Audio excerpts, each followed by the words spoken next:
ما بعد সবাই আমার সাথে পড়ি আউযু বিল্লাহি মিনাশ শাইতানির রাজিম বিসমিল্লাহির রাহমানির রাহিম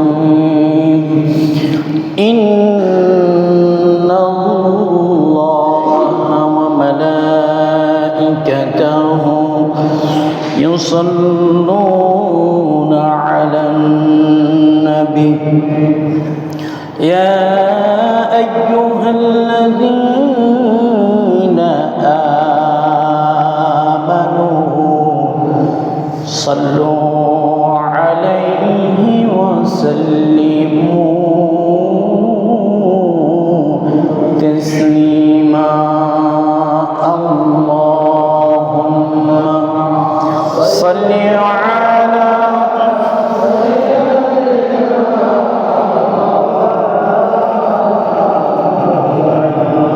وعلى آل سيدنا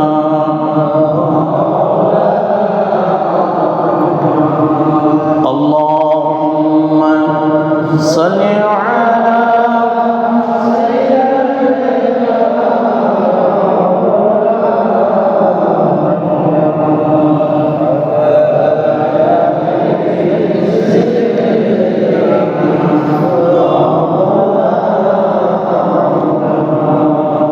কোথায় রইলেন আবু বকর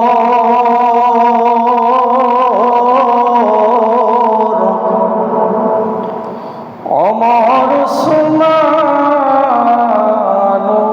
আলী কোথায় রইলেন আবু বকর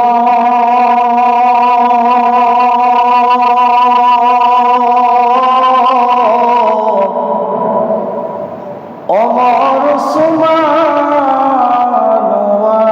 আলী আপনাদের বিহনে সোনার ইসলাম মদিনার পথে জয়সলি আল্লাহুম্মা সাল্লি আলা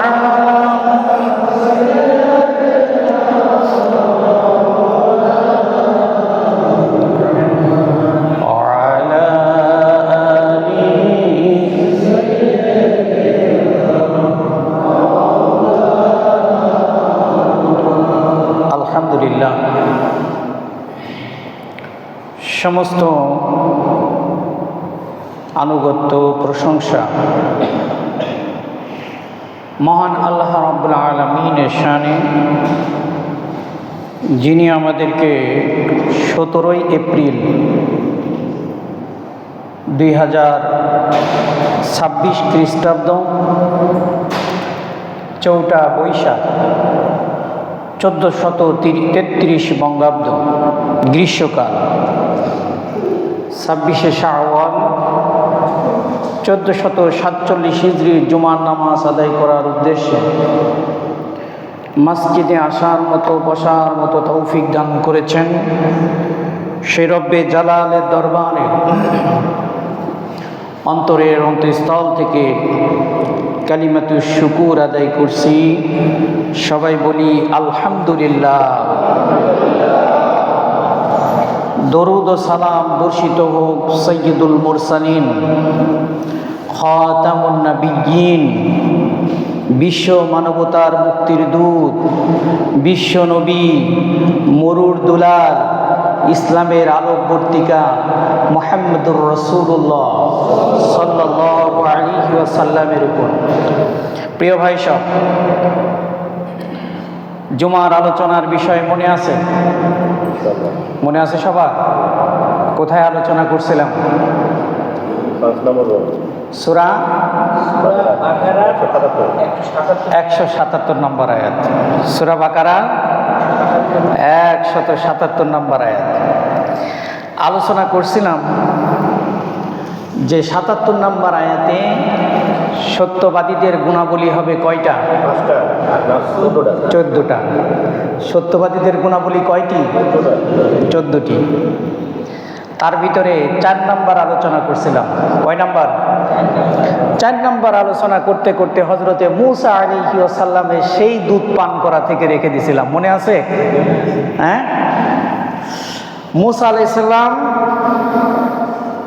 যখন ফেরাউনের দরবারে কারো দুধ পান করছিল না, নবীকে দিয়ে তো আল্লাহ খেদমত নিবেন, ঠিক কিনা?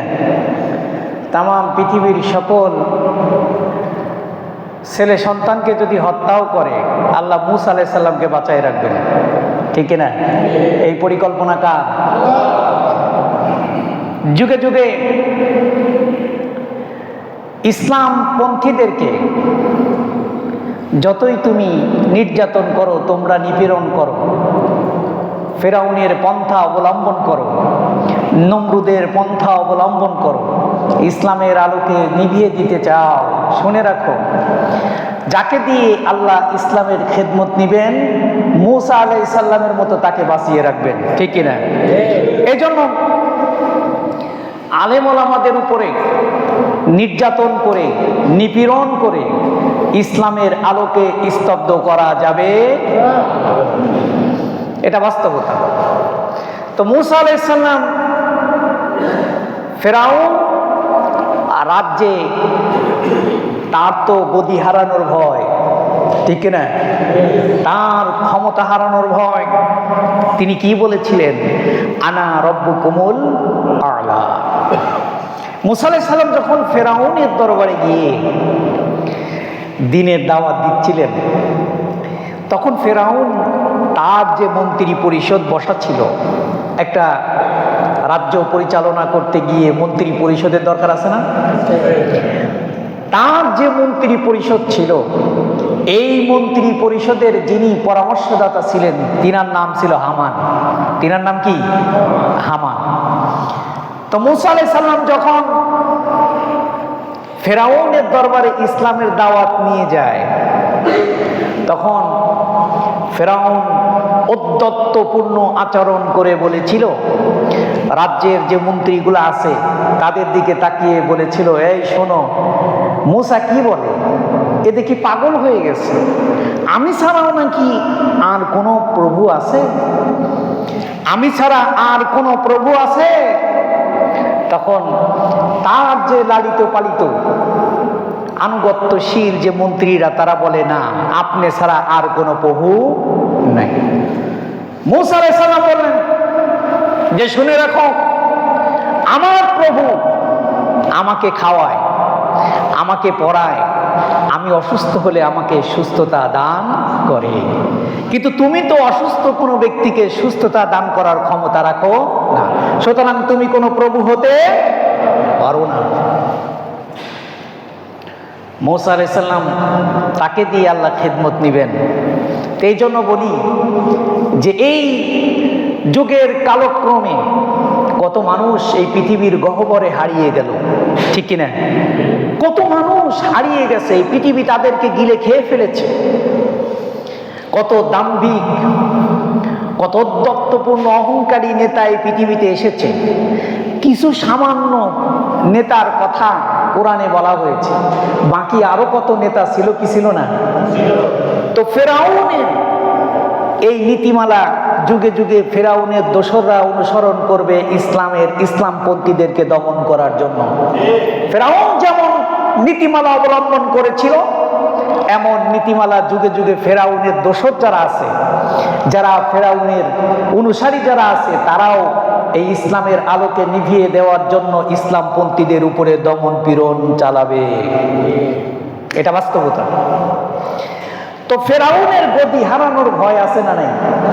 এই জন্য সে সমন জারি করে দিল, এই রাজ্যে যত পুত্র সন্তান জন্মগ্রহণ করবে সবাইকে হত্যা করো। সবাইকে কি করো? তাম ছাত্র জনতা যদি নিহত হয়ে যায়, বাংলার রাজপথ যদি তাদের রক্তে রঞ্জিত হয়ে যায়, সামনে সামনে ফায়ার করে যদি তাদেরকে দমন করা না হয়, যদি পুলিশ ভ্যান দিয়ে তাদেরকে দমন করা না যায়, এমনকি সব পরিকল্পনাও যদি বেঁচতে যায়, উপর থেকে হেলিকপ্টার দিয়ে গুলি করে ছোট ছোট শিশুদের রক্তে রঞ্জিত করতে হলেও করো, তবু আমার ক্ষমতা দরকার। ঠিক না? ক্ষমতার স্বাদ বড় মিষ্টি। এই চেয়ারে যারা বসে তাদেরকে নিজেরা খুব অহংকারী মনে করে। তারা তাদের পূর্বের যে সমস্ত ইতিহাস আছে, সর্বপ্রথম মনে রাখবেন, যারা ক্ষমতাহীন ব্যক্তি যদি ক্ষমতায় আসে, তাহলে তাদের প্রথম গুণ হলো তারা অতীত ইতিহাস ভুলে যায়। প্রথম গুণ কি? অতীত ইতিহাস ভুলে যায়। ফেরাউন কিন্তু আদ জাতির পরে এসেছে, নূহ আলাইহিস সালামের জাতির পরে এসেছে, সামুদ জাতির পরে এসেছে। আল্লাহ নূহ আলাইহিস সালামের জাতির উপরে প্লাবন দিয়ে ধ্বংস করেছে। আদ জাতিকে আল্লাহ ঝড় দিয়ে ধ্বংস করে দিয়েছে। সালেহ আলাইহিস সালামের সামুদ জাতিকে আল্লাহ জমিন উল্টিয়ে ধ্বংস করে দিয়েছে। কিন্তু ফেরাউন তো এটা জানতো, কিন্তু ফেরাউন এই ইতিহাস মানে নাই, এই জন্য ফেরাউনেরও ধ্বংস হয়েছে। হয়েছে কি হয় নাই? এই জন্য যারা, আমি লজিক্যাল কথা বলি, এই জন্য যারা ক্ষমতায় আসে তারা খুব দ্রুতই অতীত ইতিহাস ভুলে যায়। যায় কি যায় না? যেটা আমরা এই যে কিছুদিন আগে যে মানুষগুলো এ দেশ ছেড়ে পালালো 24-এ, তাদের থেকে যারা এখন ক্ষমতায় এসেছে তারা তিল পরিমাণ শিক্ষা নেয় নাই। এটা কিন্তু বাস্তব। এই জন্য তারা ফেরাউনের সেই অতীত ইতিহাস ভুলে গেল।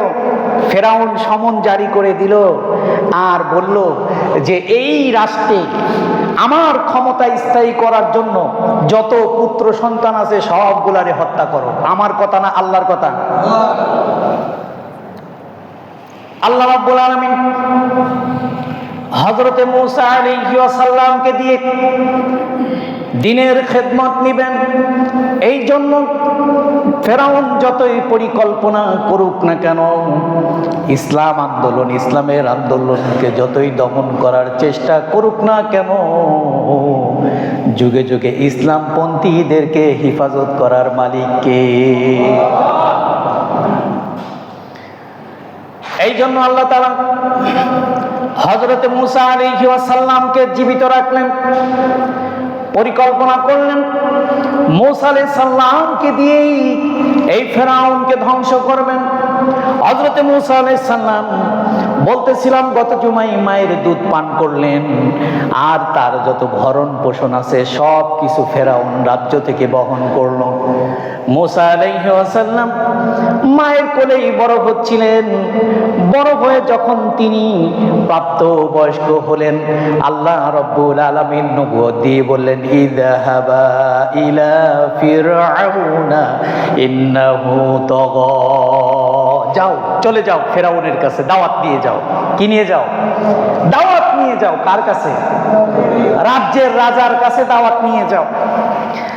কার বিরুদ্ধে দাওয়াত নিয়ে যাচ্ছ জানো? কার বিরুদ্ধে দাওয়াত নিয়ে যাচ্ছ? যিনি নিজেকে খোদা দাবি করেছে। আর তোমার দাওয়াতের মূলনীতি হলো উবুদুল্লাহ, আনুগত্য করতে হবে কার? যুগে যুগে যত নবী রাসূল এসেছেন, সকল নবী রাসূলের একটাই বাণী ছিল উবুদুল্লাহ, আনুগত্য করবা কার? এই কথাটা যখন মূসা আলাইহিস সালাম ফেরাউনের কাছে বলেছে, তখন ফেরাউন বলেছে, আমি ছাড়া আর কোন প্রভু আছে? তখন মূসা আলাইহিস সালাম বললেন যে আমার প্রভু তো সেই প্রভু যিনি আমাকে খাওয়ায়, যিনি আমাকে পড়ায়, যিনি আমাকে অসুস্থ হলে সুস্থতা দান করে। দাওয়াত দিয়ে মূসা আলাইহিস সালাম যখন ফিরতেছিলেন, এমন সময় রাস্তার প্রতিমধ্যে দুইটা মানুষের দেখা হয়ে গেল। একজন মানুষ হলো মূসা আলাইহিস সালামের জাতির, আর একজন মানুষ হলো ফেরাউনের জাতির। একজন বনি ইসরাইলের, আর একজন হলো কিপ্তি বংশের। বনি ইসরাইলের এই ব্যক্তি মূসা আলাইহিস সালামের কাছে অভিযোগ নিয়ে আসলেন। মূসা আলাইহিস সালাম অভিযোগ শুনে এই কিপ্তিরে একটা থাপ্পড় দিয়া তারে দুনিয়া থেকে বিদায় করে দিছে। কিপ্তি ছিল ফেরাউনের বংশের, এই কিপ্তি ফেরাউনের বংশ ছিল। এই ব্যক্তিকে যখন হত্যা করলো, হত্যা করার পরে মূসা আলাইহিস সালামের বিরুদ্ধে সমন জারি হয়ে গেল দরবারে। দরবারে মিটিং বসলো দ্রুত, যে আমার ক্ষমতা থাকতে আমার একটা কর্মীর উপরে হাত দিবে, এত বড় ক্ষমতা কার? হয় না এরকম? বিরোধী দলীয় যত ব্যক্তি আছে তাদের উপরে যত নির্যাতন চালানো যায় চালাও, কোনো সমস্যা নাই, কিন্তু আমার দলের কর্মী চাঁদাবাজি করুক, টেন্ডারবাজি করুক, হত্যা করুক, যাই করুক না কেন, তার বিরুদ্ধে কোনো মামলা নাই। আছে? এটা ফেরাউনের জামানা থেকেই হয়ে আসছে। এই জন্য যুগে যুগে যারা ফেরাউন মার্কা শাসক আসবে, তারাও ফেরাউনের এই গুণাবলী অর্জন করবে, এটাই তো স্বাভাবিক। তো ফেরাউন দরবার বসালো, ঘোষণা করলো, যেখানে পাওয়া মুসারে কাল্লা কাটবা তার, যেখানে পাও সেখান থেকে ধরে নিয়ে আসো। আইন জারি করে দিল, সমন জারি করে দিল, যে অ্যারেস্ট না, সরাসরি তারে কি করবে? হত্যা করবা। এই কথা মূসা আলাইহিস সালামের সুদী আছে না দরবারে? দু একজন সুদী আছে না? হুজুরের দু একজন সুদী থাকে না? সবাই কি হুজুরে বাস দেয়, কাটি দেয় নাকি? হুজুরের তো দু একজন সুদীও থাকে, থাকে কি না? সবাই কাটি দিলেও দু একজন সুদী থাকে, তারা এসে আবার হুজুরের কানে কানে বলে যে হুজুর, ওরা কিন্তু আপনার বিরুদ্ধে লেগেছে। কারা আপনাকে ভালোবাসে আর কারা আপনার বিরুদ্ধে কথা বলে, এটা কিন্তু আমি জানি। বলে কি বলে না? তো হুজুরের বিরুদ্ধে থাকে, হুজুরের সপক্ষের সুদীজনও থাকে। তো দরবারে মূসা আলাইহিস সালামের একজন সুদী খুব দ্রুত গতিতে এসে মূসা আলাইহিস সালামকে বলছে, ও মূসা, আপনার বিরুদ্ধে সমন জারি করেছে ফেরাউন, যত দ্রুত সম্ভব রাজ্য থেকে আপনি বের হয়ে যান। হযরতে মূসা আলাইহিস সালাম তার সহপাঠী যারা ঈমান এনেছিল তাদেরকে সঙ্গে করে নিয়ে এই ফেরাউনের রাজ্য থেকে রওনা দিয়েছে। এই তথ্য যখন গোয়েন্দা বাহিনী ফেরাউনের কানে দিয়েছে, ফেরাউন কোনো সৈন্য বাহিনী পাঠায় নাই, ফেরাউন নিজে নেতৃত্ব দিয়ে মূসা আলাইহিস সালামকে তাড়া করেছে। কারণ ওর মরণ কামড় উঠেছে। কি কামড় উঠেছে? মরণ কামড় উঠেছে। যখন দেখবেন যে অধীনস্থ ব্যক্তিদেরকে, ক্ষমতাশীল ব্যক্তিদেরকে যখন আন্দোলন দমন করা যায় না, তখন মূল নেতারা রাস্তায় নামে কিনা? ইসলামের এই দাওয়াতকে যখন দমন করতে পারে নাই, তখন ফেরাউন নিজে নামছে, খোলা তরবারি নিয়ে অস্ত্র শস্ত্রে সজ্জিত হয় মূসা আলাইহিস সালামকে তাড়া করেছেন।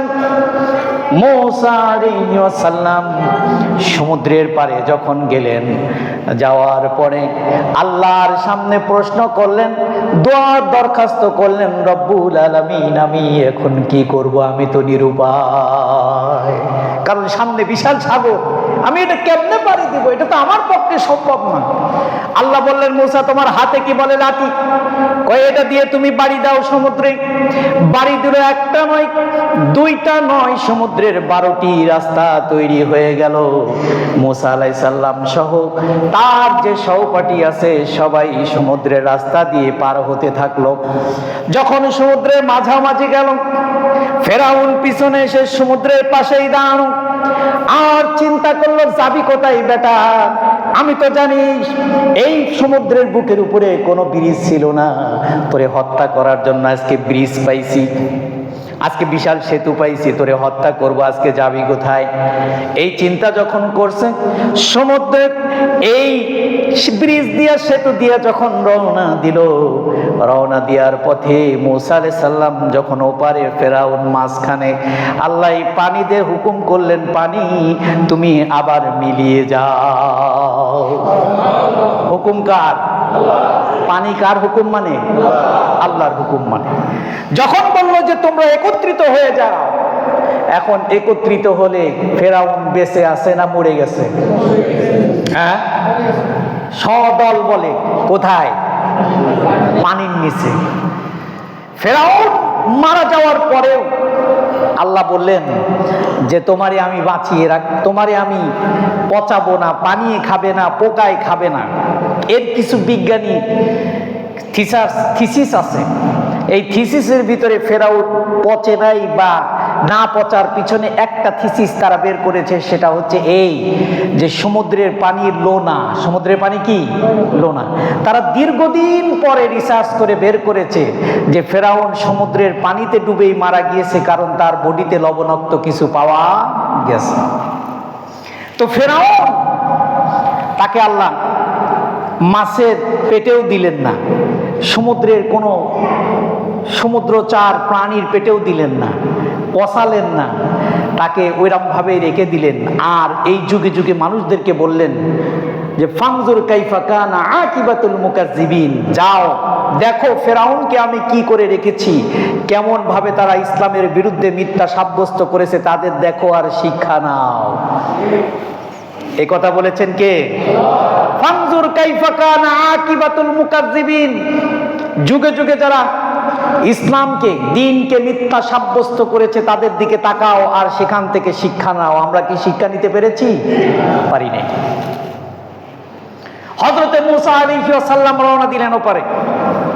তো আমি বলতেছিলাম যে 4 নাম্বার গুণ হলো ওয়ান্নাবিয়্যিন, নবীদেরকে তুই বিশ্বাস স্থাপন করা। তো নবীরা জীবনে পরীক্ষা দিয়েছেন কি দেয় নাই? মূসা আলাইহিস সালামের এটা পরীক্ষা ছিল না? ছিল কি না? ছিল। হযরতে মূসা আলাইহিস সালাম কি পরীক্ষায় পড়েছেন? স্ত্রীকে নিয়ে রওনা দিয়েছেন। রওনা দেওয়ার পথিমধ্যে কনকনে শীত, ঠান্ডা, একটা পাহাড়ি উপত্যকায় গেছেন, সেখানে অবস্থান করেছেন। স্ত্রী বলছেন যে আমাদের জন্য একটু কোথাও থেকে আগুন নিয়ে আসেন। মূসা আলাইহিস সালাম বললেন আগুন কোথায় পাবো, এখানে তো কোনো আগুন নাই। দূরে তাকিয়ে দেখেন যে একটা আগুনের অগ্নি স্ফুলিঙ্গ দেখা যায়। মূসা আলাইহিস সালাম বললেন আমরা আগুনের সন্ধান পেয়েছি, আমি আগুন আনতে যাচ্ছি। আগুন আনতে গিয়ে মূসা আলাইহিস সালাম সেখানে গেলেন। যাওয়ার পরে এই আগুনের ভিতর থেকে শব্দ আসছে, কোরআনের কথা বলছি আমি, কোরআনের কথা বলছি, সূরা নামল। মূসা আলাইহিস সালামকে আল্লাহ ডেকে বলছে, ও মূসা, এই আগুনের ভিতর থেকে শব্দ আসছে, মূসা তুমি যেটা আগুন মনে করছো এটা আগুন নয়, আনাল্লাহ, আমি হলাম আল্লাহ। বলি সুবহানাল্লাহ। যে আগুনের অগ্নিশিখাটা গেছে কোথায়? আসমান পর্যন্ত। হযরতে মূসা আলাইহিস সালাম ভয়ে পিছন দিকে দৌড় দিলেন। ভয়ে কি করলেন? পিছনের দিকে দৌড় দিলেন। দৌড় দেওয়ার পরে আল্লাহ মূসা আলাইহিস সালামকে ডেকে বললেন, মূসা শোনো, নবীরা কখনো আল্লাহর সামনে এত ভীত হয় না। সুবহানাল্লাহ। এটা ওই ভীত নয় যে আল্লাহকে ভয় করি না, ওই ভীত নয়, এটা বাহ্যিক ভীত। এই ভীত কখনো হয় না। মূসা তোমার হাতে কি? বলে লাঠি। কয়ে ফেলে দাও। ফেলে দেওয়ার সাথে সাথে বিশাল একটা সাপ হয়ে গেল। মূসা আলাইহিস সালাম ভয় পেয়ে গেলেন। আল্লাহ বললেন মূসা এবার ধরো। ধরলেন, আবার লাঠি, সাপ কি হয়ে গেল? লাঠি হয়ে গেল। ফেরাউন মূসা আলাইহিস সালামকে বললেন তোমার কোনো ইসলামের সপক্ষে তোমার কোনো মুজিজা আছে? বলে হ্যাঁ আছে। কয় কি? বলে আমার এই লাঠি সাপ হয়ে যায়। তামাম রাজ্যের যত জাদুকর ছিল সকল জাদুকরকে ডাকলো। ফেরাউন তাদেরকে লালন করে পালন করে তাদেরকে ডেকে বললেন যে একটা মেলা বসালেন। বসানোর পরে বললেন যে তোমাদের যত জাদু আছে সব জাদু প্রদর্শন করো, মূসার জাদুকে আজকে দমন করতে হবে। সবাই জাদু বের করল, সাপ বের করে, কত কিছু বের করে। সব বের করা যখন সবার সারা, এবার ফেরাউন বলল মূসা তোমার জাদুটা দেখাও দেখি। মূসা আলাইহিস সালাম হাতের লাঠিটা ফেলে দিলেন, বিশাল অজগর সাপ হয়ে গেল। বিশাল সাপ সকল জাদুকরের জাদুগুলো খেয়ে ফেলল। তখন জাদুকররা মাথা নিচু করে ফেলল। তারা মূসা আলাইহিস সালামের কাছে বললেন যে এটা কোনো জাদু হতে পারে না, এটা স্বয়ং আল্লাহর পক্ষ থেকে ঐশী ছাড়া, মুজিজা ছাড়া আর কিছু হতে পারে না। সবাই মূসা আলাইহিস সালামের কাছে এসে তারা আত্মসমর্পণ করলো এবং ইসলামের ছায়াতলে আসলো। এটা যাদেরকে দিয়ে ইসলাম দমন করবে, তারাই যদি ইসলামের ছায়াতলে আসে, নেতা রাগ হবে না খুশি হবে? নেতা কি হবে? রাগ হবে। তো নেতা প্রচন্ড ক্ষিপ্ত, রাগান্বিত, জাদুকরদের ধরে ধরে এক একটা পানিশমেন্ট শুরু করে দিল, অ্যারেস্ট করা শুরু করলো। কারণ বেটা, এই রাস্তে তোরে খাওয়াইলাম, তোরে পড়াইলাম, তোর পিছনে কত টাকা ব্যয় করলাম, আর আজকে আমার এন্টিবাটি হয়ে গেলা, তোমারে এত সহজে আমি ছাড়বো না, তোমারে অ্যারেস্ট করব, মামলা দিব, হামলা করব, প্রয়োজনে তোমাকে ফাঁসির কাস্টে ঝুলাতে হলেও ঝুলাবো, তবুও মুসা আলাইহিস সালামের ইসলামকে এই জমিনে কখনোই প্রতিষ্ঠিত হতে দেব না। মুসা আলাইহিস সালাম পরীক্ষা দিয়েছেন কি দেন নাই? দিয়েছেন। তো যারা যুগে যুগে পরীক্ষা দিয়েছেন, এই সমস্ত নবীদের প্রতি আমাদের উচিত বিশ্বাস স্থাপন করা এবং তাদের দেখানো পথ অবলম্বন করা, এবং তারা যে এই পরীক্ষায় ধৈর্য ধারণ করেছেন, আমাদেরকেও এই পরীক্ষায় উত্তীর্ণ হয়ে আল্লাহর সন্তুষ্টি অর্জন করা দরকার। হযরত নূহ আলাইহিস সালামের জাতির কথা মনে নেই? নূহ আলাইহিস সালাম 950 বছর দাওয়াত দিয়েছেন। কত বছর? 950 বছর দাওয়াত দিয়েছেন জাতির কাছে। সূরা নূহর ভিতরে আল্লাহ বিস্তারিত বর্ণনা করেছেন। হযরতে নূহ আলাইহিস সালাম যখন জাতির কাছে দাওয়াত দিয়েছিলেন, তখন জাতির যারা নেতৃত্ব স্থানীয় পর্যায়ের লোক ছিল, তারা বলল যে তুমি পাগল হয়ে গেছো, তোমার মেধা বুদ্ধি শূন্য হয়ে গেছে, তুমি জানো তুমি কাদের বিরুদ্ধে আন্দোলন শুরু করেছো? এই আন্দোলন তুমি যে শুরু করেছো, তুমি কি জানো আমার যে বাহিনী আছে তোমার এই আন্দোলন ফু দিয়ে উড়িয়ে দিবে? এই বিরোধী দলদের একটাই নীতিমালা ছিল, যারা ক্ষমতায় ছিল তাদের একটাই নীতিমালা ছিল, যখন হকের পথে যারাই দাওয়াত দিয়েছে তাদেরকে কোনো না কোনো একটা ট্যাগ দেওয়া। হয় তাদেরকে রাজাকার বলবে, না হলে জঙ্গি বলবে। কি বলবে? এই যে আমি ঘটনা বলেছি না কয়েকদিন আগে, যে সংসদ ভবনের পার্লামেন্টের সাইডে একজন এমপি মাদারীপুরের, মাথায় টুপি, গায়ে সুন্নাহ যে পোশাক, দেখলে পরানটা ভরাই যায়, যায় কিনা?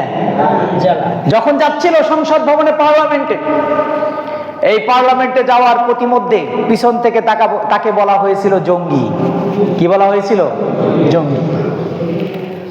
তো এদের যখন কোনো কিছুতে পারে না, ইসলামের আলো নিভিয়ে দিতে যখন কোনো কিছু যখন সম্ভব হয় না কৌশল, তখন তারা একটা একটা করে ট্যাগ দেয়। কি দেয়? একটা একটা করে ট্যাগ দেয়। নবীদেরকেও তারা ছাড়ে নাই। হযরত নূহ আলাইহিস সালামকে বলছে তুমি পাগল হয়ে গেছো, তোমার মাথা খারাপ। কাদের বিরুদ্ধে আন্দোলন শুরু করেছে জানো? কিন্তু এটা জানে না যে নূহ আলাইহিস সালামের জাতির ওই সময়কার নেতারা জানে না যে যখন হকের পক্ষে হক যখন আসে, হক যখন আল্লাহ প্রতিষ্ঠিত করবেন, তখন বাতিল বায়ু ছাড়তে ছাড়তে পলাবে। ঠিক কিনা? এটা তারা জানে না। নূহ আলাইহিস সালামকে দেখলেই নূহ আলাইহিস সালামের জাতির মানুষগুলা তারা এই মাথার উপরে, মুখের উপরে পর্দা ফেলে দিত, কোরআনের কথা তারা পর্দা ফেলে দিত, এবং যাতে করে নূহ আলাইহিস সালাম তাদেরকে চিনতে না পারে, তাদের কাছে দাওয়াত দিতে না পারে। হযরতে নূহ আলাইহিস সালামকে পাগল বলল। নূহ আলাইহিস সালাম যতবার তাদের কাছে দ্বীনের দাওয়াত নিয়ে গেল, ততবারই নূহ আলাইহিস সালামকে বঞ্চিত করলো। 1 বছর নয়, 2 বছর নয়, প্রায় 950 বছর দ্বীনের দাওয়াত দিয়েছেন। তাফসীরকাররা বলেছেন তার দ্বীনের অনুসারী ছিল মাত্র 40 জন। কয়জন? দাওয়াত দিছে কয় বছর? মূসা আলাইহিস সালামের বিরুদ্ধে যখন ষড়যন্ত্র শুরু করল, আল্লাহ রাব্বুল আলামিন এই বাতিলদেরকে ধ্বংস করে দিয়ে যুগে যুগে মানুষদেরকে শিক্ষা দিতে চাই। হযরতে নূহ আলাইহিস সালামকে আল্লাহ বললেন, নূহ তুমি নৌকা তৈরি করো। কি তৈরি করো? সর্বপ্রথম নৌকা তৈরির ইঞ্জিনিয়ার ছিল কে? নূহ আলাইহিস সালাম। কে সর্বপ্রথম নৌকা তৈরি করেছিলেন? এর ইঞ্জিনিয়ার, এর যে কারিগর কে ছিলেন? হযরতে নূহ আলাইহিস সালাম। নৌকা তৈরি করলেন। আল্লাহ রাব্বুল আলামিন নূহ আলাইহিস সালামকে বললেন, নূহ, যখনই চুলা থেকে পানি বের হবে, চুলা থেকে পানি বের হয়ে উঠলে পড়বে, তোমার সহপাঠী যারা আছে, তোমার অনুসারী যারা আছে, তাদেরকে নিয়ে নৌকায় উঠে যাবে। আল্লাহ রাব্বুল আলামিন নির্দিষ্ট সময়ে চুলা থেকে পানি উত্তোলন করলেন। চুলা উত্থিত হলো, পানি আস্তে আস্তে এমন পর্যায়ে চলে গেল, তামাম পৃথিবী পানিতে সয়লাব হয়ে গেল। আর মূসা আলাইহিস সালাম তার জাতিকে নিয়ে নৌকায় আরোহণ করলো।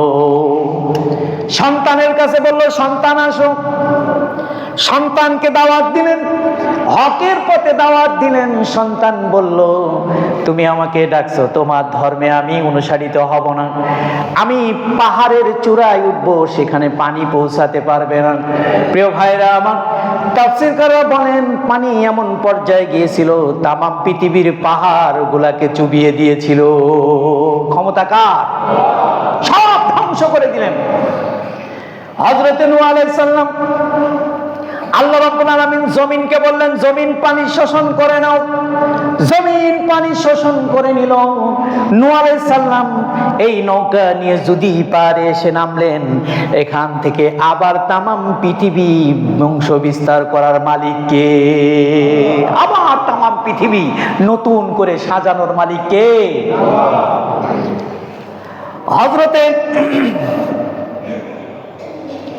হযরতে সালেহ আলাইহি ওয়াসাল্লামের কথা বলি। হযরতে সালেহ আলাইহি ওয়াসাল্লাম যখন তার সামুদ জাতির কাছে দ্বীনের দাওয়াত দিলেন, সামুদ জাতি ছিল হযরতে সালেহ আলাইহিস সালামের সেই সময়কার জাতি। আমরা যেমন বাঙালি জাতি, ওই সময়কার জাতির নাম ছিল সামুদ জাতি। সামুদ জাতির জন্য আল্লাহ সালেহ আলাইহিস সালামকে পাঠালেন। হযরতে সালেহ আলাইহিস সালামের জামানার মানুষগুলো ছিল আধুনিক। ওই সময়কার মানুষ ছিল ক্রিয়েটিভ, খুব আধুনিক ছিলেন, মডার্ন মানুষ ছিল। তারা বিশাল বিশাল পাহাড় কেটে সুন্দর সুন্দর বাড়ি করত। হযরতে সালেহ আলাইহিস সালাম যখন তাদের কাছে দ্বীনের দাওয়াত দিল, ওই একই কথা, তুমি কি জানো আমরা যারা আনুগত্য করি কার বিরুদ্ধে কথা বলছো জানো? তুমি কার বিরুদ্ধে কথা বলছো জানো?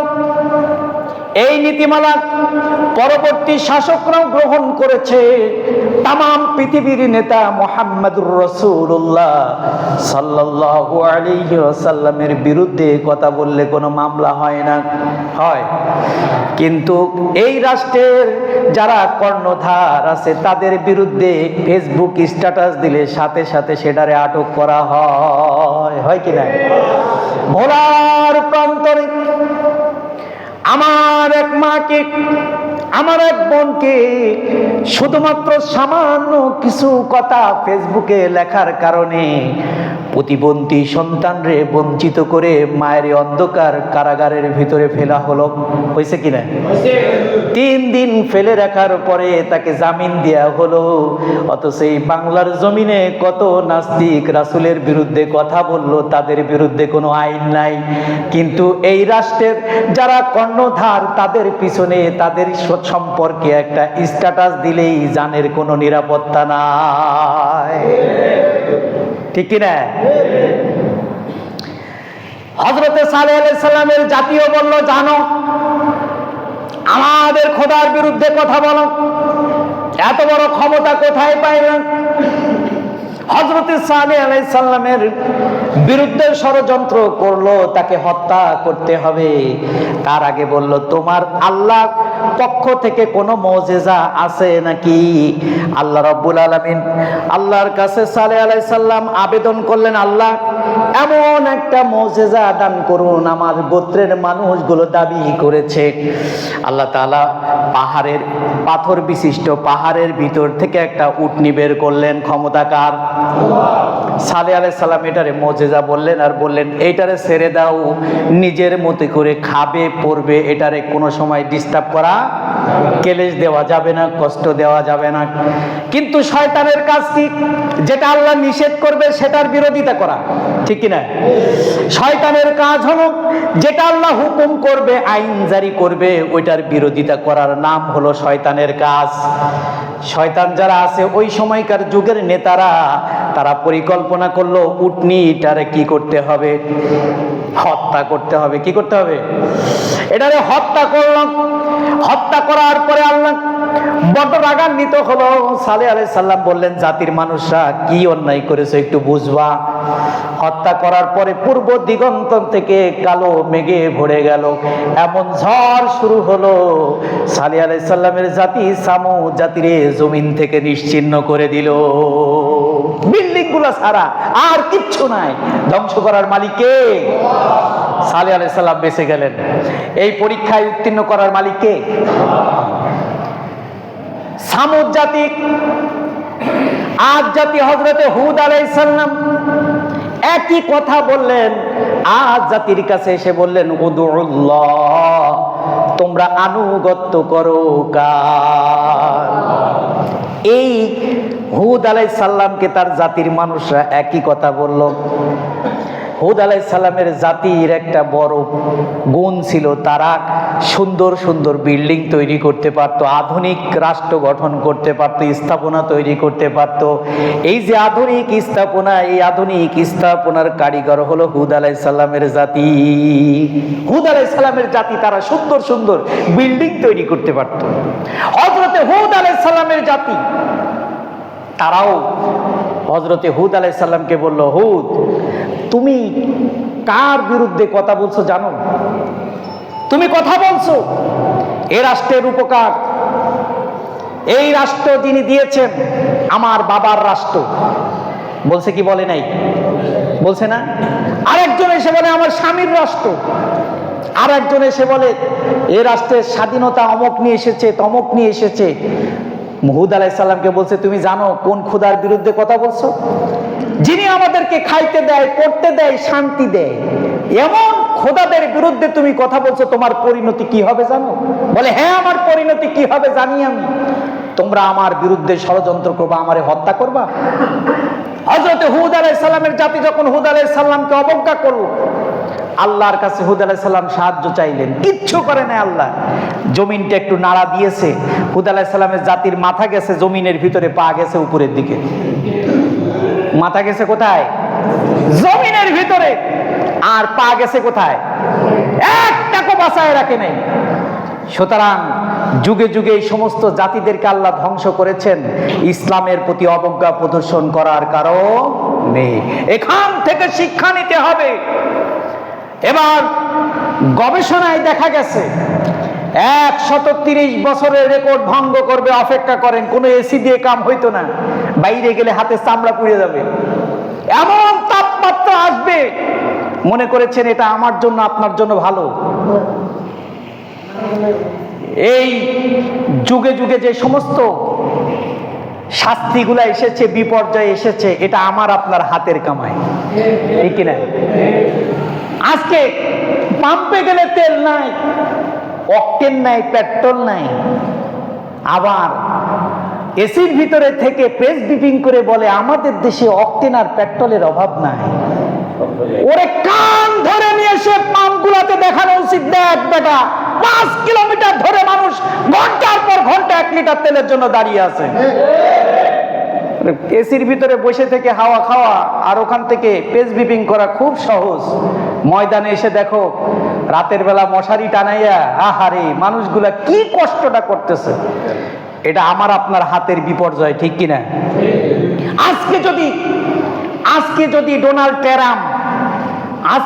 ডোনাল্ড ট্রাম্প আর মধ্যপ্রাচ্যের বিস্ফোরা ইসরায়েল যদি আমার মুসলিম ভাইদের উপরে আক্রমণ না করত, তাহলে কি আজকে এই তরমুজ প্রণালী বন্ধ হইতো? তরমুজ প্রণালী বন্ধ হইতো না, করতো না, কারণ ভালোই তো চলতেছিল, কোনো সংকট ছিল না, সমস্যা ছিল না। তামাম বিশ্ব আজকে তেল আর গ্যাসের উপরে নির্ভরশীল। তেল আর গ্যাসের উপরে নির্ভরশীল। তেল নাই, কিচ্ছু নাই। তেল থাকবে না, বিদ্যুৎ থাকবে না। বিদ্যুৎ নাই, সাবমার্সিবল চলবে না। সাবমার্সিবল চলবে না, ফসল উৎপাদন হবে না। তেল নাই, মেশিন চলবে না, সার উৎপাদন হবে না, খেতে পানি দেওয়া যাবে না, সব তেলের উপরে নির্ভরশীল। তেল নাই, গাড়ির চাকা ঘুরবে না, ওই গ্রাম থেকে কৃষকের সেই ফলানো ফসল নিয়ে ঢাকা শহরে আসবে না, মানুষগুলো না খেয়ে মারা যাবে। তার মানে সব কিসের উপরে নির্ভরশীল? আর এই তেল সংকটের বিপর্যয় আমার আপনার হাতের কামায়। খালি আমরা বিপর্যয়ে পড়েছি না, ট্রাম্পেরও মাথা খারাপ। ট্রাম্পের কি খারাপ? মাথা খারাপ। কারণ ও তো ওর রাষ্ট্রে যে তেল আছে, এই আমেরিকার নিজস্ব যে তেল রিজার্ভ করা আছে, এই রিজার্ভ তেল দিয়ে 40 বছর আমেরিকা রাষ্ট্র পরিচালনা করা যাবে, তবুও তেল শেষ হবে না। তাহলে ওর আখের ঠিকই আছে। কিন্তু কি গুটি কি চাল তাদের, তারা এই মধ্যপ্রাচ্য থেকে পেট্রো ডলার দিয়ে তারা তেল কিনে আনে। কি কিনে আনে? পেট্রো ডলার, তাদের ডলার। মাত্র কাগজ, একটা কাগজ দিয়ে মধ্যপ্রাচ্য থেকে তেল কিনে আনে। এই কাগজের নিয়ন্ত্রণ এই আমেরিকার হাতে। সারা বিশ্বের কাগজের নিয়ন্ত্রণ কার হাতে? আমেরিকার হাতে। ক্রিপ্টোকারেন্সি, এই টাকাটা দিয়ে, পেট্রো ডলার, এই টাকা দিয়ে তারা তেল কিনে নিয়ে যায়। তেল কেনার পরে কম দামে তেল কেনে, টাকা ছাপাইতে তো আর সমস্যা নাই, সমস্যা আসেনি? এটা কেনার পরে বিশ্বের প্রায় 297টা রাষ্ট্র, তার ভিতরে প্রায় 200 রাষ্ট্রে সে তেল বিপণন করে, তেল ব্যবসা করে। ডলারের মাধ্যমে ইনকাম আছে না নাই? এটা বন্ধ হয়ে গেছে না? কারণ এখন তো আর মধ্যপ্রাচ্য থেকে কি আসছে না? তেল আসছে না। আমার দেশের রাষ্ট্রগুলা, আমার দেশগুলা, এই যে ভুকানাঙ্গা দেশ, ভুকানাঙ্গা দেশ, আমার দেশগুলা, এগুলা তো নিজস্ব তেল নাই। যদিও তেল আছে, তেল উত্তোলন করার ক্ষমতা নাই। আমার দেশ প্রাকৃতিক সম্পদের উপরে নির্ভরশীল, প্রাকৃতিক সম্পদের উপরে ভাসছে, কিন্তু আমরা তুলতে পারি না, এই ক্ষমতা আমাদের নাই। তো আমার আপনার দেশ, তারা ওই সৌদির দিকে তাকায় থাকে, কখন হরমুজ প্রণালী দিয়ে একটা জাহাজ পার হবে, তখন কলিজায় এই সময় এ দেশের নেতাদের ঠান্ডা হয়। কিন্তু দুঃখের দুর্ভাগ্য বিষয়, এই যুদ্ধের পর থেকে একটা জাহাজও পার হয় নাই। অথচ আমার দেশের পররাষ্ট্রনীতি কি হওয়া দরকার ছিল? বহুমুখী পররাষ্ট্র নীতিমালা হওয়া দরকার ছিল। আমরা একটা রাষ্ট্রের উপরে নির্ভরশীল। দেশের যারা পররাষ্ট্র নীতিমালায় আছেন, পররাষ্ট্র মন্ত্রণালয়, তারা একটা রাষ্ট্রের উপরে নির্ভরশীল। একটা থেকে 2টা রাষ্ট্র, তারা যদি এদেশে আউটপুট করা, এক্সপোর্ট করা বন্ধ করে দেয়, তাহলে আমার দেশের মানুষ না খেয়ে মরবে। 1 নাম্বার হলো ভারত, আর 2 নাম্বার হলো চীন। তো আমার দেশে একজন হেডামালা পুরুষ এসেছিল, যদিও তার অনেক ভুল ছিল, তবু আমি বলবো এই বেটা পুরুষের মতো পুরুষ। ক্ষমতায় যখন ছিল 1.5 বছর থাকা অবস্থায় একেবারে কপাট বন্ধ করে দিলে সুইচ গেটের পানি আসে, একবারে বর্ডারের কপাট বন্ধ করে দিয়েছে, এপারও হয় না ওপারও যাইতে পারে না। করছিল কিনা? রাষ্ট্র চলছে না? সেই সময় খাদ্যদ্রব্যের দাম কম ছিল না বেশি ছিল? বিগত 1.5 বছরে কিন্তু খাদ্যদ্রব্যের দাম খুব কম ছিল, কিন্তু এখন খাদ্যদ্রব্যের দাম বেশি না কম? একটা নির্বাচিত সরকার আসার পরেও 100 টাকার নিচে কোনো সবজি নেই। আপনি কেমনে খাইবেন? করলা কিনতে যাবেন 120 টাকা, ধন্দুল কিনতে যাবেন 80 টাকা। শুধু কমের ভিতরে একটা জিনিসই আছে, আমি বলি আলু। আপনি চিন্তা করে দেখেন, আমরা চাই না আলুর দাম এত কম হোক, আমরা চাই না পেঁয়াজের দাম এত কম হোক, কারণ কৃষক মারা যাবে। কৃষক তারা উৎপাদন করতে নিরুৎসাহিত হবে। একটা আলু, এই বীজ থেকে একটা আলু তৈরি করতে কি পরিমাণ পরিশ্রম করতে হয়, এটা ওই সমস্ত কৃষকরাই জানে। কারণ এটা কেমনে লালন পালন করতে হয়, আমরা তো আসি আর খাই বসে, কিন্তু এটা উৎপাদন করতে কত প্রক্রিয়া, কতটা ধাপ যে অতিক্রম করতে হয়, যিনি একজন কৃষক তিনিই জানেন। আমরা চাই না আলু 7-8 টাকা 10 টাকা কেজি হোক, আলু 25 টাকা থাকুক, সারা বছর সমান থাকুক, বাজার মনিটরিং থাকুক। আমরা চাই পেঁয়াজ 40-50 টাকা থাকুক, 25 টাকা হওয়ার দরকার নাই। আমরা চাই লেবু 20 টাকা হালি থাকুক, 80 টাকা হালি দরকার নাই, 10 টাকা হালির দরকার নাই, কিন্তু সারা বছর সমান থাকুক। কিন্তু বাজার মনিটরিং নাই, এক ধরনের সিন্ডিকেট, রাষ্ট্রায়ত্ত সিন্ডিকেট, তারা এই বাজারকে দখল করে আছে। কৃষকের কাছ থেকে টাকা দিয়ে, কৃষকের কাছ থেকে 5 টাকায় আলু কিনে এনে এদেশে আলু বিক্রি হয়েছে 70 টাকা। হয়েছে কি হয় নাই? এদেশের কোনো বাজার নিয়ন্ত্রণ নাই। এই জন্য এই বহুমুখী পররাষ্ট্র নীতিমালা না থাকার কারণে আজকে তেলের এই অবস্থা। যদি সৌদির উপর নির্ভরশীল না করে চীনের সাথে থাকতো, আরো কয়েকটা রাষ্ট্রের সাথে থাকতো, বহুমুখী পররাষ্ট্র নীতিমালা থাকতো, কেউ না কেউ তো তেল দিতই, দিত কিনা? আজকে সবচাইতে দুঃখের বিষয় অনেকেই জানেন না, এই যে যাচ্ছে আসছে না, এ যাবে আর আসবে না, অপেক্ষা করেন। এ যাবে আর আসবে না, অপেক্ষা করেন, একটু সময় অপেক্ষা করেন না। দক্ষিণ অঞ্চলের অনেকগুলো পাওয়ার প্ল্যান্ট বন্ধ হয়ে গেছে, অনেকগুলো বন্ধ হয়ে গেছে, পাওয়ার প্ল্যান্ট বন্ধ হয়ে গেছে ডিজেলের অভাবে। বাংলাদেশের সবচাইতে বড় রিফাইনারি যে স্টেশন, নাম জানেন? হ্যাঁ, নাম জানেন না? নাম জানেন না? ইস্টার্ন রিফাইনারি, সবচেয়ে বড় যে রিফাইনারি ইস্টার্ন রিফাইনারি। এইখানে যে তেল পরিশোধন হয় ক্রুড অয়েল, এই ক্রুড অয়েলটা আপনার কালো এক জাতীয় তেল, যেটা অপরিশোধিত তেল আপনার খনি থেকে উঠানো হয়। এই তেলকে এখানে এসে পরিশোধন করা হয়, এমন তাপমাত্রায় হিট দেওয়া হয়, এই তেলের উপরের অংশটা থাকে, একটা তেল থেকে, ক্রুড অয়েল থেকে কি কি তৈরি হয়? উপরের অংশে থাকে অকটেন, তারপরের অংশে থাকে পেট্রোল, তারপরের অংশে থাকে ডিজেল, তারপরের অংশে থাকে কেরোসিন, তারপরের অংশে থাকে লুব্রিকেন্ট মানে মোবিল, এর পরের অংশ থাকে বিটুমিন, অর্থাৎ রাস্তায় যে বিটুমিনটা দেয় না পিস। তাহলে কয়টা জিনিস একটা তেল থেকে উৎপাদন হয় খেয়াল করে দেখেছেন? এই রিফাইনারিটা বাংলাদেশের একমাত্র সবচাইতে বড় রিফাইনারি, এই রিফাইনারিটা গতকালকে বন্ধ ঘোষণা করা হয়েছে। একবার যদি বন্ধ হয়, একবার যদি এই জিনিস, এই সমস্ত জিনিসগুলো যদি একবার বন্ধ হয়, তাহলে এটা আবার উৎপাদনে আসতে ন্যূনতম 6 মাস সময় লাগবে।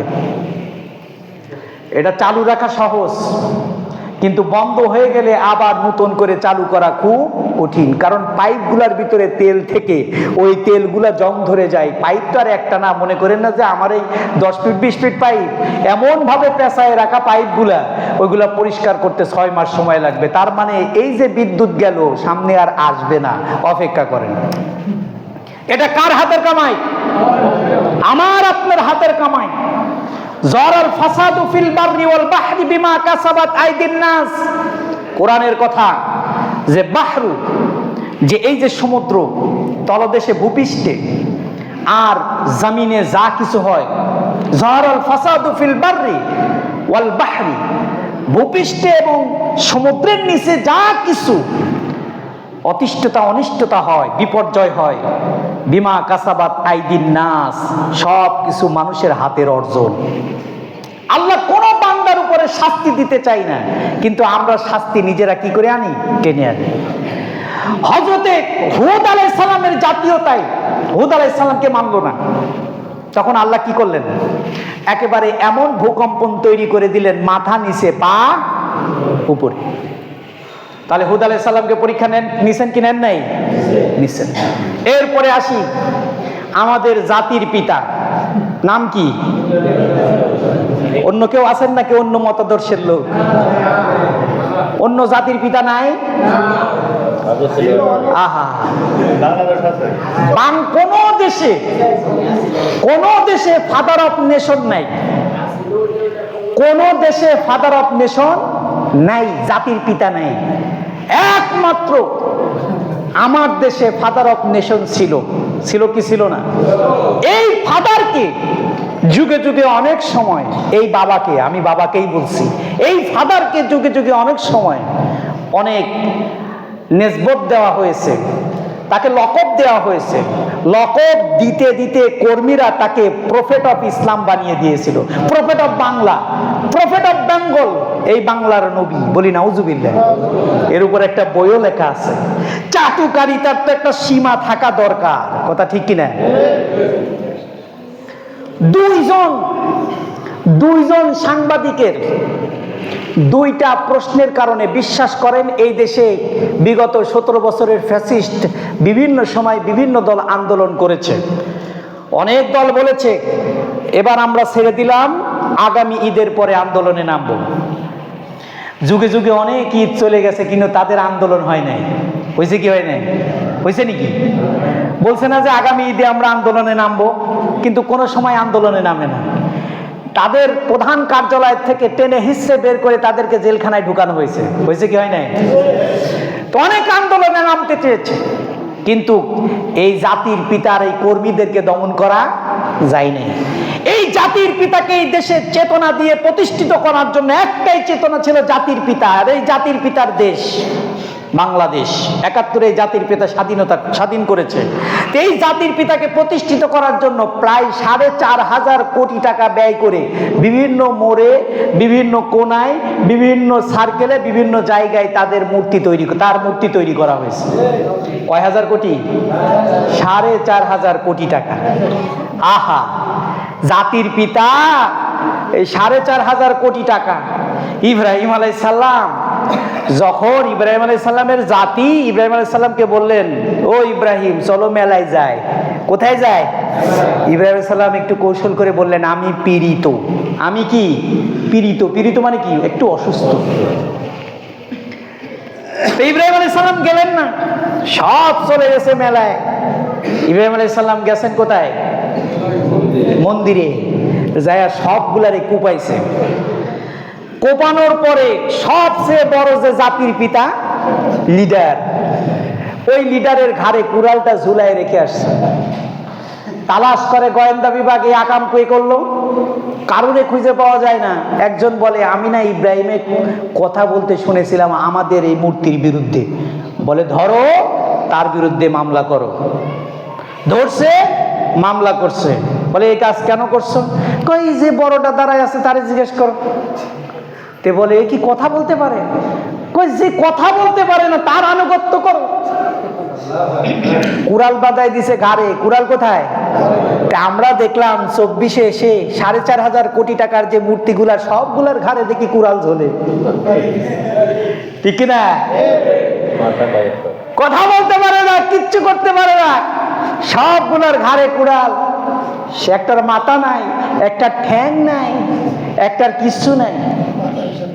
হ্যাঁ, ইব্রাহিম আলাইহিস সালামের জামানায় একজন মূর্তি পূজারী, কি পূজারী? মূর্তি পূজারী ঝাঁকিত করে মূর্তি বিক্রি করতে যাচ্ছে। কোথায়? বাজারে। কিসে করে? ঝাঁকি, বোঝেন? ঝুড়িতে করে মূর্তি বিক্রি করতে যাচ্ছে। এই মূর্তিগুলারে চিন্তা করছে একটু গোসল করায়। কি করাবে? গোসল করাবে।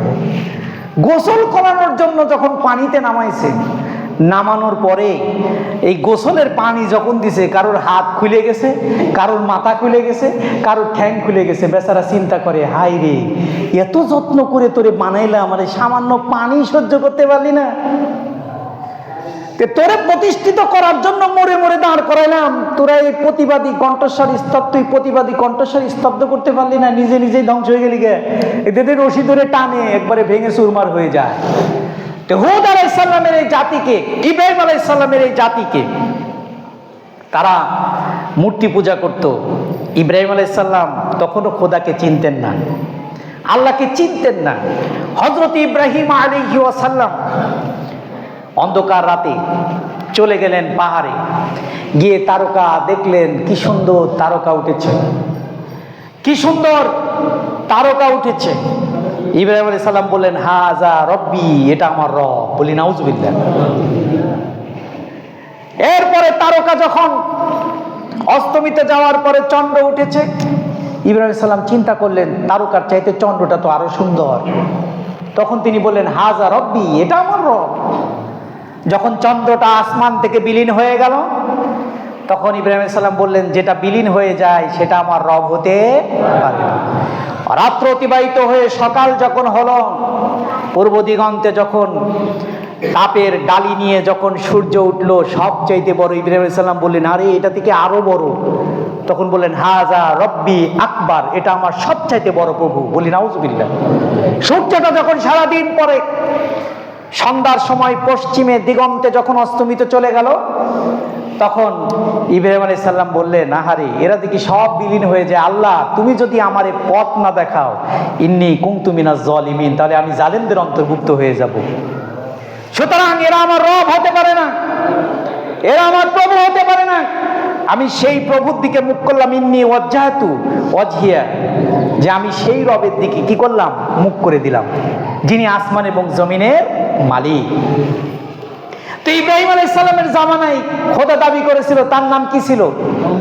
নমরুদ, তাই না? নমরুদের খুব শক্তি ছিল, সামর্থ্য ছিল, পাওয়ার ছিল। এই জাতিকে আল্লাহ ধ্বংস করেছে কিভাবে? ইব্রাহিম আলাইহিস সালামের ঘটনা অনেক বড়, আমি সংক্ষেপে বলছি।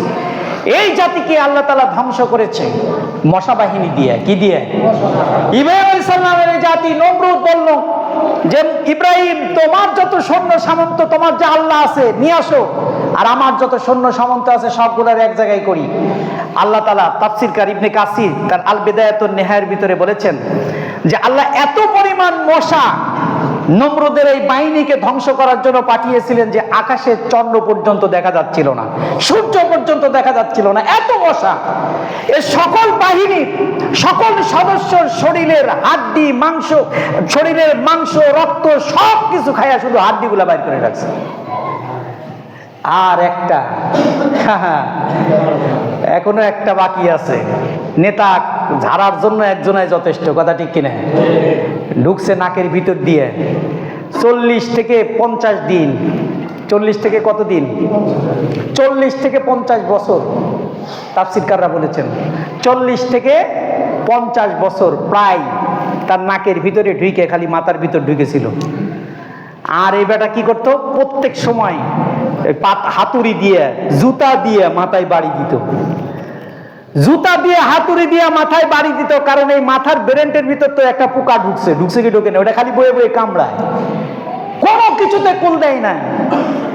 40 থেকে 50 বছর এত জুতার বাড়ি আর এত হাতুড়ির বাড়ি পৃথিবীর কোনো নেতা আজ পর্যন্ত খায় নাই। এত জুতার বাড়ি আর হাতুড়ির বাড়ি পৃথিবীর কোন নেতা আজ পর্যন্ত খায় নাই।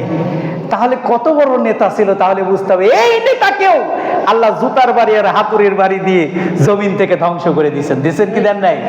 প্রিয় ভাইরা আমার, এই জন্য আল্লাহ রাব্বুল আলামিন বললেন যে ওয়ান্নাবিয়্যিন ওয়াল কিতাব ওয়ান্নাবিয়্যিন, কিতাবের প্রতি বিশ্বাস করতে হবে, নবীদের প্রতি বিশ্বাস করতে হবে। নবীদের একটাই দাবি ছিল, আনুগত্য করতে হবে কার? যুগে যুগে যে সমস্ত নবী এসেছিলেন তাদের আদর্শ মানতে হবে, সর্বশেষ আদর্শ মানতে হবে কার? মুহাম্মদুর রাসূলুল্লাহ। আগামী জুমায় মুহাম্মদুর রাসূলুল্লাহ সাল্লাল্লাহু আলাইহি ওয়াসাল্লামের আদর্শ